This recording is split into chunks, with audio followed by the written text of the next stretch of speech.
Well, hello, my friends. I am so excited to be sitting here with Kori Nelson. She is the Director of Development and Marketing for the Midlands Humane Society. Kori, it's so good to see you again. It's been a while. It has been. Thank you, Andy. It's nice to be on here with you as well.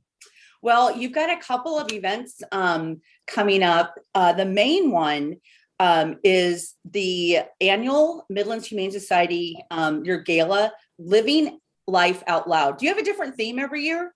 We do. So Okay. It used to be known as the Derby. Yep. And then we started trying to move away from the Derby name and just went with a gala theme. And then every year we get to focus on something a little bit different. So living life out loud, we just thought pets and animals, humans all together, we definitely live life out loud most every day. So we thought we could have some fun with this kind of vacation images, beach themes, dogs on surfboards, cats taking selfies, and just really play it up and have a good time. Yeah. So you're back together live this year, because I know last year it was virtual. I had the honor, me and Donna Dostal had the honor of being the virtual MC, but it's live again. We're back live again. It is live again. It is in person. We are shooting for everything to happen as planned on September 17th at the Mid-America Center. And you guys were fantastic hosts. Hopefully you guys can come join in-person event this year. But when it comes to animals, there really is nothing that compares to being up close and personal with them, touching them, hearing them. And the in-person gala is just, by far and away our goal every year. So we're gearing up for it. Yep. So the monies raised go to the Midlands Humane Society. So just tell us a little bit about the Midlands Humane Society.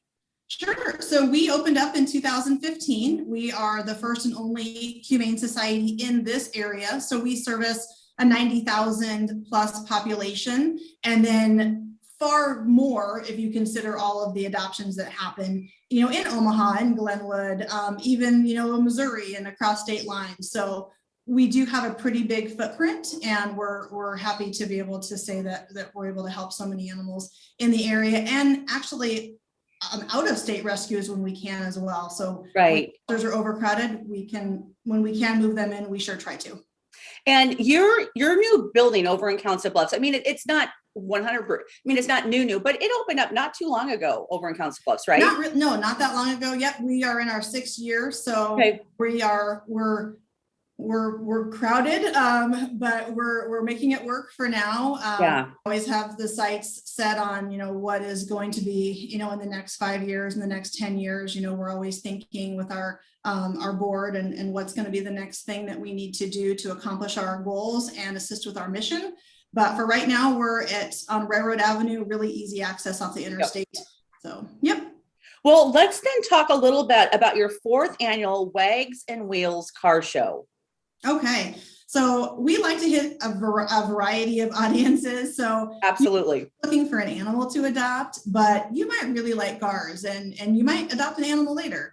So our 4th annual Wags and Wheels is held up at Thunderbowl. We have no limitations this year as to numbers like we did last year, except for just physical space. So we're hoping for maybe 125 cars. Mm-hmm. We have 13 classes of vehicles that people can enter in.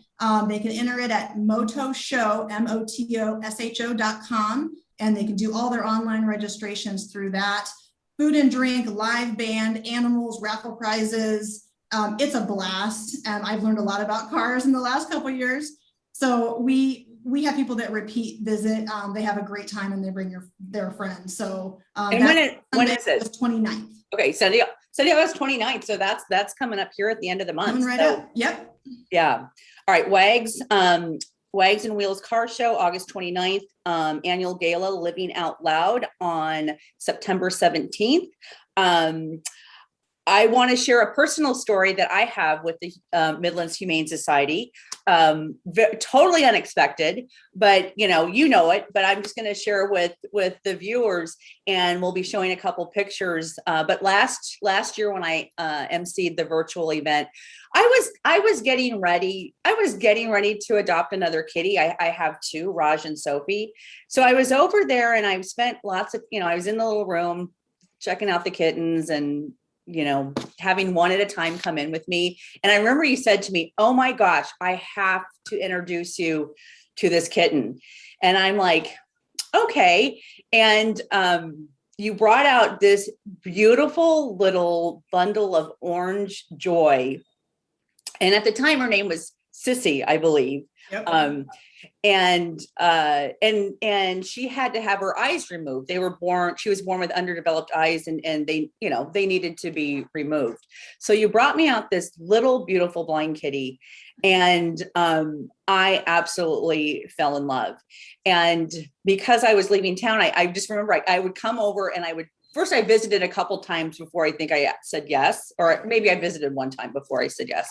And then I came over several more times, but ended up naming her Sunshine, and she is a beautiful ball of sunshine. And it's appropriate you have sunflowers behind you. Oh, isn't it? See? Yes. To be. Yeah. And again, you guys were so great. And again, I visited her quite a few times, and you guys are so easy to find and you're so conveniently located. But I just want to thank you. She has changed the whole dynamic of the family, the kitty family here. Yep. And I send you lots of photos too, but you do. I love Well, and we have an animal control officer that we work with, and we love her very much. And she says, you don't always get the animal that you want, you get the animal that you need. Absolutely. That rings so true to so many people, that the animal kind of calls out to them, and sometimes vice versa. But she was the right fit for your house at that time, and she's grown accustomed to all that you can offer her. So we thank you for being such a great adopter. Yeah. To her. And I just want to mention too, the having a blind kitty, there are considerations you have to take, but you would not know that she could not see. She plays fetch down the stairs.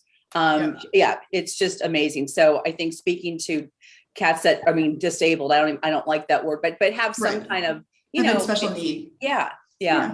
I think, and there are definitely people out there that really are open and willing and want to bring a special needs animal into their home. And whether that might be an amputation, or maybe you're treating a heartworm positive dog, there's all kinds of little things that you might need to do, but in the end, it's really not that different. Their other senses kind of compensate for what maybe they're missing, just like in people. So your pictures, I love seeing them, and when your name pops up on my screen, I'm always like, oh, it's a new picture of Sunshine. So yeah. So but if they want to see, we do have a new website. So MidlandsHumaneSociety.org. You can pull that up, easily find lots of animals, all the adoptable animals. You can learn more about us, our mission. You can see what we're doing with working cat programs. If you need help with your animal, we've got all kinds of things on that site, how to be a volunteer, donate, you name it. And then also all of our events. So you can click on the events page and find ways to register and get more info on those events. So check that out. We hope you enjoy it. And we do a blog on there every week, so you can find our articles from the Daily Nonpareil that are on there and learn more about us, and animal tips too. So wonderful. Well, Kori, it's so good to see you. Thank you for joining me today. Absolutely. And I encourage everybody to check out your new website and get out to those events. So again, thanks so much. Thank you. And folks, we'll be right back.